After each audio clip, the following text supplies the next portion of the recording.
Comienza el informativo con Ruth del Salto y Carlos Figueroa.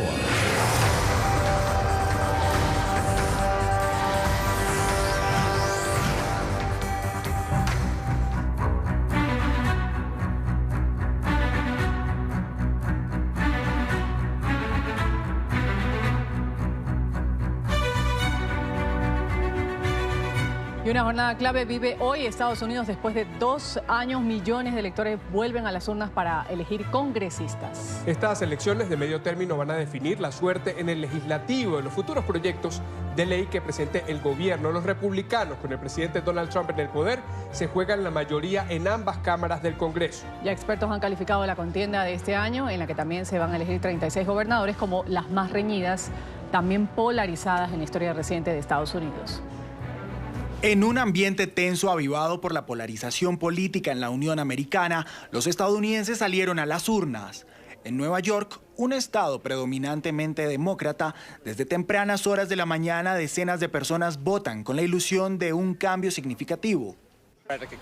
Siento que los valores democráticos del país están bajo ataque ahora, así que creo que es extremadamente importante votar. La división generada durante la campaña fue una de las razones que los motivó a salir a votar.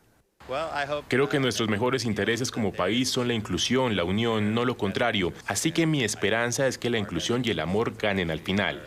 En el estado de la Florida, donde hoy también eligen gobernador en una reñida contienda, los electores saben de la importancia de esta jornada. Es un día crucial. Creo que es un día en el que podemos decir que somos estadounidenses otra vez. He estado esperando estas elecciones durante 2 años. Los comicios legislativos son considerados un referéndum sobre el presidente Donald Trump. Es un referéndum sobre la presidencia de Trump. Quiero decir, veremos si la gente sale a votar para ver si este presidente es popular o no en el país. La atmósfera de polarización es común a lo largo de la nación. En el estado de Virginia, algunos ciudadanos consideran que Estados Unidos está en una situación crítica. Históricamente, las elecciones de medio término cuentan con una participación baja, en las que cerca del 40% de la población ejerce su derecho. Sin embargo, los actuales comicios ya se perfilan como los más reñidos en la historia reciente de la nación. Y esta jornada clave que vive hoy Estados Unidos, después de 2 años, millones de electores vuelven a las urnas para elegir a los congresistas en estas elecciones de medio término. Una de las cifras que ha llamado la atención en estas elecciones es la de las votaciones anticipadas. Por ejemplo, en el estado de la Florida, cifras publicadas por la División de Elecciones del Estado muestran que en un total de 4.840.405 personas han sufragado ya de forma anticipada, casi 1.600.000 más que los que hicieron en el año 2014. En varios estados ya las cifras registradas revelan una mayor participación que el proceso electoral de hace 4 años. Y a propósito de esta jornada, la cobertura total de NTN 24, estamos en Virginia, en Washington, D.C. y en el estado de la Florida, claves en esta jornada electoral de martes. Así es, justamente los centros de votación han abierto sus puertas en varios estados de la costa este del país a las 6 de la mañana, hora local. Así paulatinamente en el resto de la nación, aunque se han presentado lluvias, los ciudadanos acuden masivamente a las urnas. Vamos a comenzar en Washington, donde el presidente Donald Trump sigue de cerca estas elecciones desde la Casa Blanca. Allí mantiene reuniones con su equipo político para evaluar estos comicios, considerados un referéndum sobre su mandato. Justamente la portavoz de la Casa Blanca, Sarah Sanders, ha dicho a través de un comunicado que por la noche el presidente y la primera dama han invitado a familiares y amigos a la residencia para ver juntos los resultados electorales. Nuestra periodista en la capital estadounidense, Emiliana Molina, con el reporte. Adelante, Emiliana. Hola, ¿qué tal? Muy buenas tardes. El mandatario estadounidense Donald Trump estará todo el día de hoy en la Casa Blanca monitoreando los resultados en tiempo real de esta jornada de las elecciones legislativas en Estados Unidos, donde están en disputa alrededor de 470 escaños a nivel federal, 435 en la Cámara Baja y 35 en el Senado. Pero los demócratas tan solo necesitan 23 para lograr tomar el control de la Cámara Baja. El mandatario estadounidense ha dicho en las últimas horas que está bastante bastante enfocado en el Senado, insinuando de cierta manera que hay una posibilidad de que los demócratas tomen el control de la Cámara Baja. También ha dicho que durante el término de estas elecciones legislativas le habría gustado bajar el tono a su retórica. Bueno, hay algunas cosas, no estoy seguro de querer revelarlas todas, pero yo diría el tono. Me gustaría tener un tono mucho más suave. Siento que hasta cierto punto no tengo otra opción, pero tal vez si la tenga, tal vez podría haber sido más suave desde ese punto de vista. Algunos de los temas más importantes durante estas elecciones legislativas han sido el control de armas, el aborto y la confirmación del juez a la Corte Suprema Brett Kavanaugh y los temas de inmigración. El mandatario estará viendo los resultados esta noche desde la Casa Blanca con amigos y familiares. Desde la Casa Blanca, Emiliana Molina, regreso al Centro Internacional de Noticias. Vamos a agradecer este reporte y seguimos en la ciudad de Arlington, en el estado de Virginia, con nuestra enviada especial Carolina Valladares. Carolina, buenas tardes, bienvenida a esta cobertura. Le pregunto, ¿a qué hora comienza ya el cierre de los colegios electorales en esta jornada?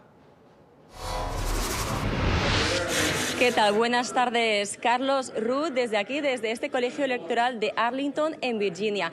Como decís, este colegio abrió sus puertas a las 6 de la mañana y las va a cerrar a las 7 de la tarde. Hay que decir que aquí son las 12:10 hora local, por lo cual estamos en la mitad de esta jornada electoral aquí en Arlington. Vamos a hablar de la participación. Hoy es un día en el que está lloviendo a cántaros, es un día muy lluvioso, con lo cual esto podría disminuir esa participación que a priori los han dicho que va a ser más elevada que la que hubo en el año 2014. Hay que decir que en el año 2014 muy poca gente acudió a las urnas, apenas el 34,9%, siendo la más baja participación desde el año 1942. Para este año han estimado un poquito mejor, creen que cerca del 37% de las personas va a votar por aquí. Hasta el momento nos dijeron los organizadores que hay 4.500 personas que se registraron ya para votar en este centro de votación. Sí, bueno, hemos tenido un gran número de personas que han llegado aquí. Hemos tenido unas 1.100 personas que ya vinieron entre las 6 y las 9 de la mañana. También tenemos 4.500 personas registradas en ese distrito, así que es un número bastante bueno. También tuvimos unas 400 personas que votaron temprano. Y tenemos muchas personas que han venido aquí hasta el momento. Quizás tengamos otro momento importante entre el almuerzo y luego entre 5 y 7, pero hemos visto un gran número de personas en este distrito.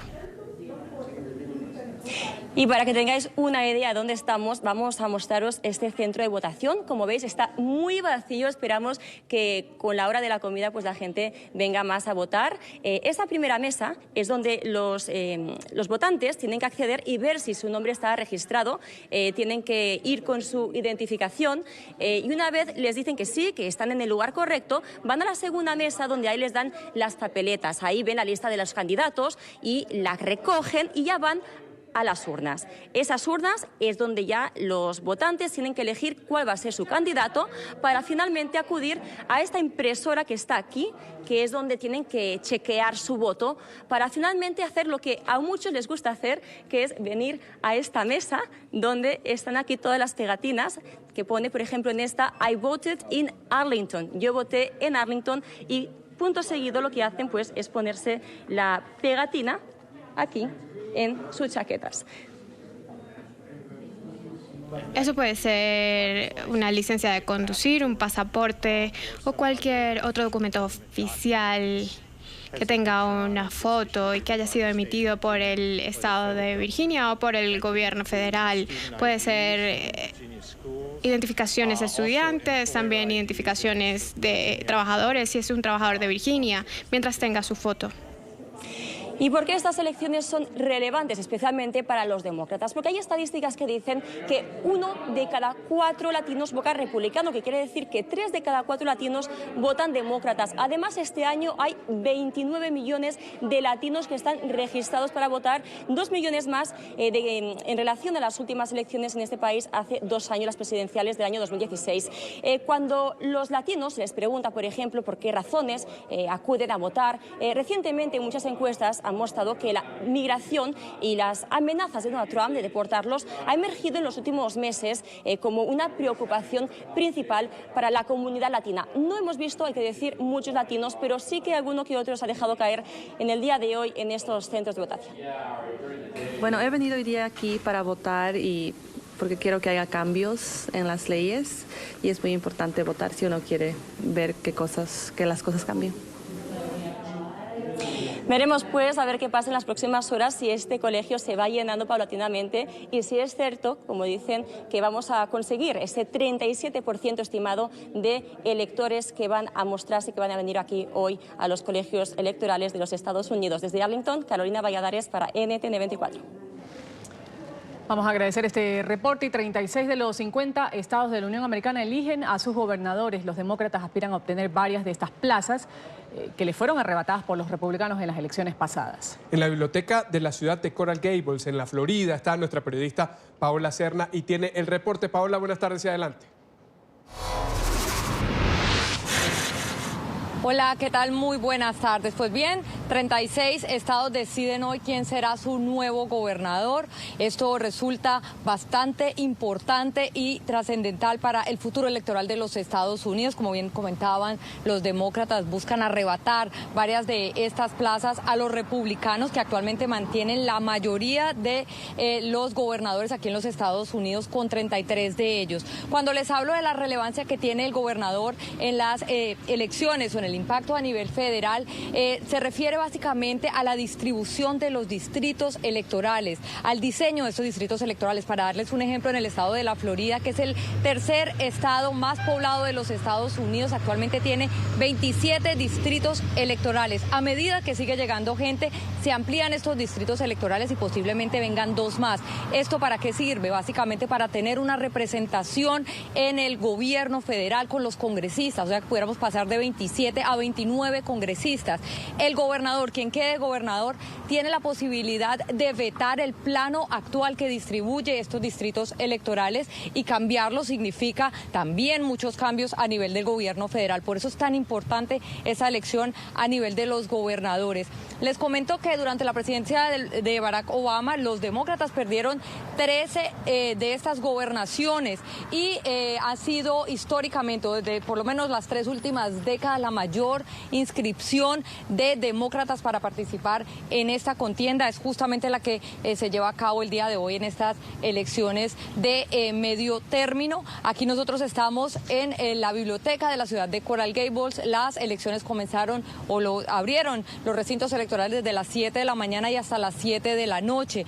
Muchos de los votantes, de los 13 millones de votantes que hay inscritos en el estado de la Florida, tienen la posibilidad de votar o por correo o anticipadamente. Se calcula que más de 6 millones realizaron pues esta votación anticipadamente. Por eso es que muchos también de los recintos electorales no tienen tanta gente. Así ocurrió también en el condado Miami-Dade, donde por lo menos 500,000 personas ya ejercieron este derecho al voto. Hay estados cruciales como los del medio oeste, el llamado cinturón industrial, donde se espera también que los demócratas tomen fuerza en cuanto a la gobernación. Estos fueron estados muy importantes para el triunfo de Donald Trump en el 2016 y se espera que los demócratas pues allí tengan nuevamente oportunidades a nivel de los gobernadores. Y en los republicanos, en el estado de Oregon y Connecticut, también pudieran tener sus victorias, quedando muy cerca los republicanos y los demócratas en cuanto a lo que se refiere a las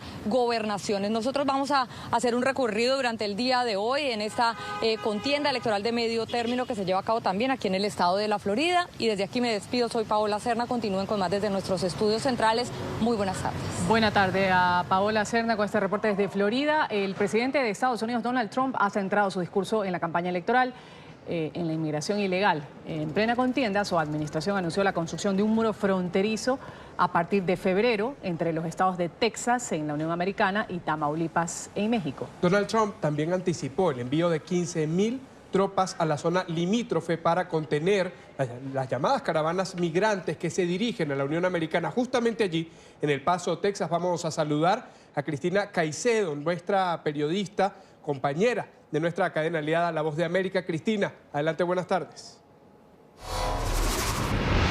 Día de elecciones en Estados Unidos y uno de los temas más importantes sobre la mesa es el tema inmigratorio. Se abrieron las urnas aquí en la ciudad del Paso alrededor de las 7 de la mañana y transcurrirá su jornada electoral hasta las 7 de la noche en donde se cierren las urnas. Sin embargo, en este estado muy particular, ya que es tradicionalmente republicano, muchas personas votaron anticipado, mucho más en comparación a lo que es el 2014 según algunas encuestas. Importante también para este estado de Texas es las candidaturas para el Senado. Ted Cruz, que actualmente es el senador de Texas republicano, se está jugando su reelección en contra de un competidor que es demócrata y muy popular, sobre todo aquí en la ciudad del Paso, ya que es originario del Paso, Beto O'Rourke. Sin embargo, todavía quedan muchas horas por delante. Veremos cuál será el futuro de este estado importante, sobre todo para el presidente Donald Trump y para su política migratoria, así que estaremos al pendiente de estos resultados. Vamos a agradecer este reporte y el Partido Demócrata va a medir su pulso político ante los republicanos que tienen hoy la mayoría en el legislativo. Vamos a ver cómo está conformado el Senado estadounidense en la actualidad. De las 100 bancas de la Cámara Alta, 51 senadores en total son republicanos, 47 los azules son demócratas. De los 2 escaños restantes pertenecen a legisladores independientes. Los republicanos tienen el control por una diferencia mínima y en estos comicios esperan ampliar esta ventaja. Durante estos comicios solo serán renovadas 35 sillas, es decir, esto significa 1/3 de la Cámara. De estas 35, 8 serán claves para definir las nuevas mayorías. Vamos a recordar que el mandato de los senadores dura en total 6 años, se renuevan por tercios cada 2 años. Los demócratas acuden a esta elección en desventaja. De los 35 escaños en disputa deben defender 26, arrebatarle al menos 2 a los republicanos en bastiones rojos como Nevada, Arizona y Tennessee, mientras que los republicanos solo tienen 9 escaños en juego. Serán claves, en cambio, para ellos los resultados en los estados como Texas, Florida, Nueva Jersey, Nevada y Arizona, donde la competencia es ajustada. Vamos a revisar ahora la Cámara de Representantes, compuesta por 435 curules en total. Mayoría se obtiene con 218 diputados. En este caso, la ventaja de los republicanos es amplia, con un total de 241 escaños frente a los 194 de los demócratas. En estos comicios se renueva la totalidad de la Cámara. Hay 45 que determinaría si el partido de gobierno continúa liderando o si se convierte en bastión de la oposición. En estas elecciones, los demócratas esperan arrebatarle a los republicanos el control de la Cámara Baja. De los 50 estados de la Unión Americana, 33 están gobernados por republicanos, 16, en cambio, están en mano de los demócratas. Solo Alaska cuenta con un mandatario independiente. Los republicanos dominan casi todo el centro y el sur de Estados Unidos, como vemos en este mapa, incluyendo sus bastiones en Texas y Florida. Los demócratas, aunque con menos estados en su poder, gobiernan 2 de los más poblados, California y Nueva York. Y tanto demócratas como republicanos van a medir fuerzas. Hoy se van a elegir los gobernadores en 36 de los 50 estados. Entre ellos está California, está también Nueva York y está Texas y Florida. Hay un sector de la sociedad estadounidense que es clave en estas elecciones de hoy. Son las mujeres. Ellas representan más de la mitad de la población y su influencia en la política nacional ha venido en crecimiento. Además de estar en auge movimientos sociales como el conocido Me Too, en apoyo a las víctimas de acoso sexual y en reivindicación de los derechos humanos, la presencia de las mujeres en este proceso electoral ha tenido cifras récord.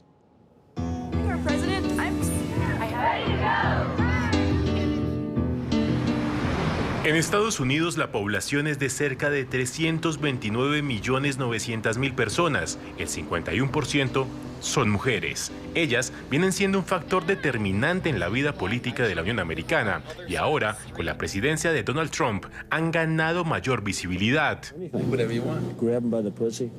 Los comentarios machistas del republicano, además de elevar la indignación, las ha unido. Es increíble, todas apoyarnos, muchos estamos pasando por las mismas cosas, así que es grandioso tener esa hermandad de apoyo. Por decenas se pueden contar las marchas en contra de las políticas del magnate.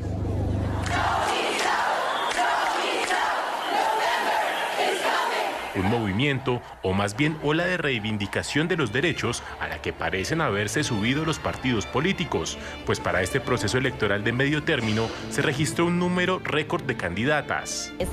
El número de las que se postuló fue 476, la mitad de ellas ganó las primarias, así que tenemos unas 276 mujeres que van a estar en los boletines de votación, lo cual es un número récord. Y es que el descontento en las calles fue mayor tras el escándalo de Brett Kavanaugh. Sobre todo, ver cómo, a pesar de las declaraciones de la víctima, el juez nominado por Trump fue confirmado. Las mujeres estaban indignadas sobre la forma en la que ella fue acosada y humillada por un comité del Senado. El senador Cass y yo no pudimos estar con los comités y subcomités en el Senado, y las mujeres fueron motivadas a postularse en números que nunca antes se vieron.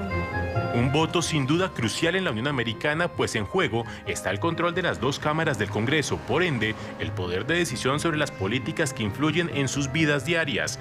Expertos y analistas esperan un golpe electoral, pues esta será la primera gran elección luego de que una mujer tuviera por primera vez una oportunidad real de llegar a la Casa Blanca, un hecho que dejó la puerta abierta para un cambio político en la Unión Americana.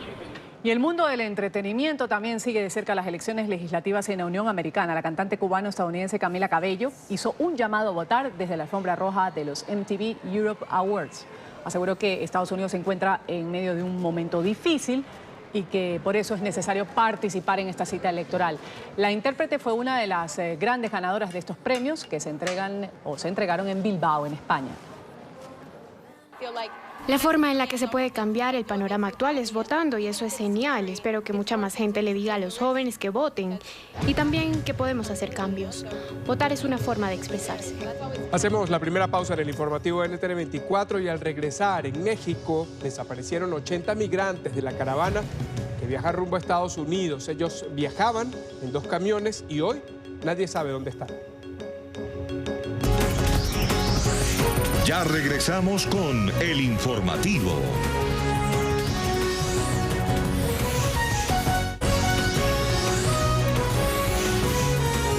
Continuamos con el informativo.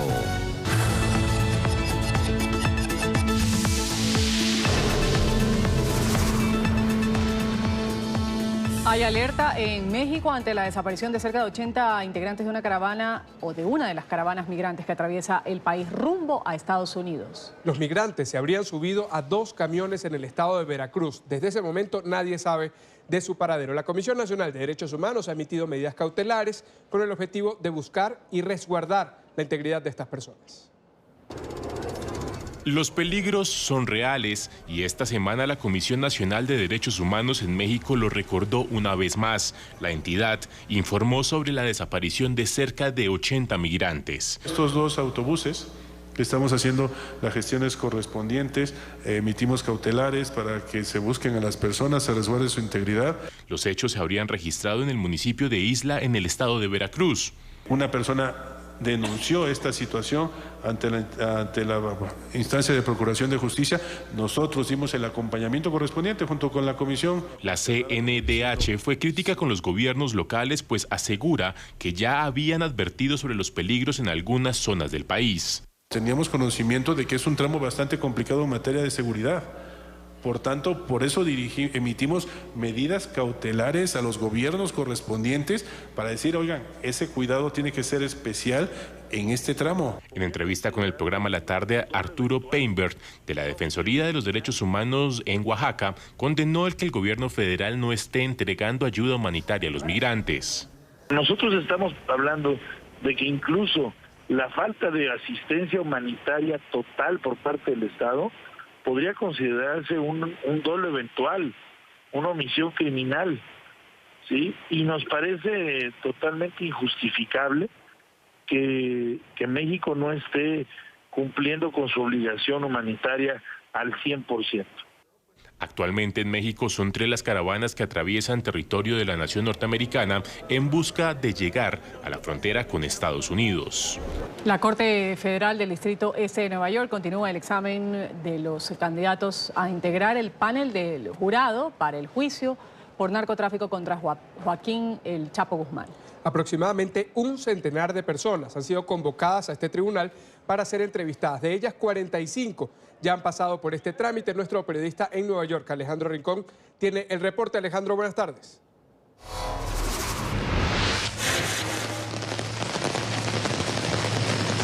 Hola, buenas tardes. El juez Brian Cogan, a cargo de la causa por narcotráfico en contra de Joaquín Guzmán Loera, ha dedicado la mañana de este martes a la búsqueda de más precandidatos a integrar el panel de jurados. Aproximadamente un centenar de personas han sido convocadas por el tribunal y ya al menos más de 50 han pasado ese proceso de entrevista. El objetivo del juez Brian Cogan, de acuerdo con fuentes de la Corte Federal del Distrito Este de Nueva York consultadas por NTN 24, es lograr por lo menos un grupo de 40 candidatos sólidos o buenos potenciales jurados, de forma tal que entre ese grupo de aproximadamente 40 precandidatos puedan salir quienes sean los 12 titulares del panel de jurados y los 6 suplentes para este proceso. Esas fuentes consultadas por NTN 24 también aseguran que esta misma tarde o incluso hoy podría ya dejarse definitivamente claro quiénes van a ser los integrantes de este panel de jurados. En el transcurso de toda esta mañana se ha dedicado la sala del juez Brian Cogan a la búsqueda de los precandidatos y se espera que cuando se haga un receso del mediodía pues trasciendan más precisiones de quienes han sido entrevistados hoy, dado que este proceso por orden de la Corte ha sido de naturaleza privada. Una vez estén esas precisiones o haya alguna novedad alrededor de las personas que hayan sido entrevistadas y las personas que han sido descartadas, 17 en total hasta el momento, se los informaremos a ustedes oportunamente. Es todo lo que tenemos para ustedes por ahora desde la Corte Federal del Distrito Este de Nueva York. Continúen con más en el informativo. Gracias, Alejandro, por ese reporte desde Nueva York. El Parlamento de Venezuela debate este martes sobre la muerte de los 3 militares en enfrentamientos con presuntos militantes de la guerrilla colombiana del Ejército de Liberación Nacional. Diputados opositores en Venezuela acusaron al régimen de Nicolás Maduro de ser cómplice del asesinato de los uniformados. Señalan al grupo guerrillero del ELN de haber cometido este ataque en la frontera colombo-venezolana, en el que 10 oficiales venezolanos también resultaron heridos. Según el diario italiano La Stampa, el ex nuncio apostólico en Colombia, Ettore Balestrero, es investigado por presunto lavado de activos. El periódico señala que cuando Balestrero era el representante de la Santa Sede en Bogotá, hizo una donación a su hermano por 4 millones de euros. Corresponderían a un cargamento de carne de contrabando. El presidente de Chile, Sebastián Piñera, ha enviado una carta a Emmanuel Macron para manifestar su rechazo al asilo político otorgado al exguerrillero chileno Ricardo Palma en París. Le ha pedido interceder. El tema lo desarrolla en Santiago de Chile nuestro periodista Juan Pablo Monsalve. Juan, adelante, buenas tardes. Hola, ¿qué tal, televidentes de NTN 24? Pues sin duda esta decisión de la Oficina Francesa para la Protección de Refugiados y Apátridas, donde se otorga este refugio, este asilo a Ricardo Palma Salamanca, un exguerrillero condenado a cadena perpetua en territorio chileno y prófugo de la justicia de este país desde 1996, pues sin duda ha generado malestar, molestia en los sectores de centro derecha y pues en general en todo el país. Vale la pena destacar que fue el propio gobierno del presidente Sebastián Piñera quien confirmó el envío de esta notificación al presidente francés Emmanuel Macron, donde le piden que de alguna manera se revierta esta decisión. Así lo confirmó la ministra vocera de Gobierno, Cecilia Pérez. Se le va a solicitar al presidente de Francia que pueda intermediar, dado las facultades que tiene, para solicitar que la Oficina de Derechos, de los Derechos y Protección de Refugiados y Apátridas pueda revocar su decisión. Chile tiene plenas garantías de debido proceso. Chile es un Estado de derecho, por lo tanto, los fundamentos para haberle otorgado asilo político a un condenado en nuestro país, condenado por terrorismo, condenado por haber asesinado a un senador de la República en democracia. No corresponde. Por su parte, la senadora y también presidente de la Unión Demócrata Independiente, Jacqueline Van Rysselberghe, confirmó que presentará ante el Senado un proyecto de acuerdo con el objetivo de que el Parlamento rechace esta decisión. Vamos a presentar proyectos de acuerdo tanto en la Cámara como en el Senado para poder aunar fuerzas con todas las fuerzas políticas que quieran sumarse para decir que acá lo que está en juego no es solo la condena de una persona que fue juzgada ya por los tribunales y condenada, sino que está en juego el respeto a nuestro Estado de Derecho. Es decir, acá lo que Francia está diciendo es que en Chile no se dan las condiciones para que alguien pueda venir a cumplir condena en nuestro país. Y eso es inaceptable. Este hecho, sin duda, pues también ha generado muchísima preocupación en la justicia chilena. El juez Mario Carroza mantiene la orden de captura internacional contra Ricardo Palma Salamanca, quien debería venir a territorio chileno a cumplir una condena de cadena perpetua. Esta es la información que podemos entregarles a esta hora desde Santiago de Chile. Continúen ustedes con más en nuestro Centro Internacional de Noticias. Juan Pablo, gracias por ese reporte desde Chile. Pausa en esta emisión de noticias y cuando retornemos, ¿qué hacía el multimillonario Bill Gates con un frasco de excremento en un foro de su fundación? Al volver lo contamos. Ya regresamos con El Informativo.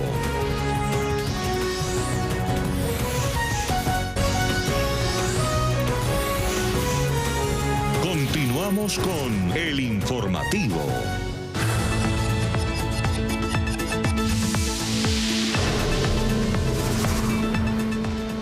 El ministro de Asuntos Exteriores de España rechazó soluciones militares para Venezuela y advirtió que mantener la presión internacional como única salida es una opción estéril si no se crean condiciones para facilitar el diálogo entre las partes. Nuestro periodista en Madrid, Marcelo Moncayo, tiene el reporte hasta ahora. Adelante, Marcelo.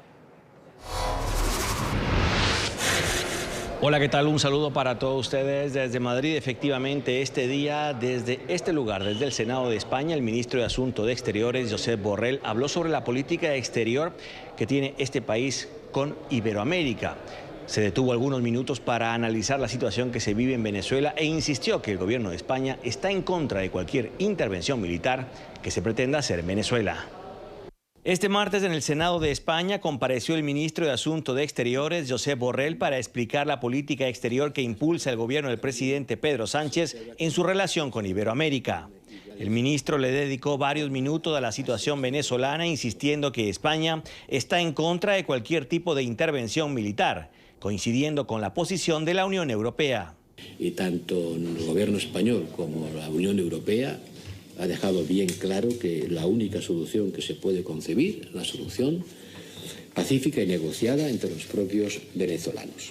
Lo ha dicho la Unión Europea y lo ha dicho bien claro en la manifestación de la alta representante en nombre de todos los 28. Creemos que hay que ejercer presión, lo estamos haciendo, pero también que eso puede ser estéril si no va acompañada de una activa línea que permita generar condiciones para negociación.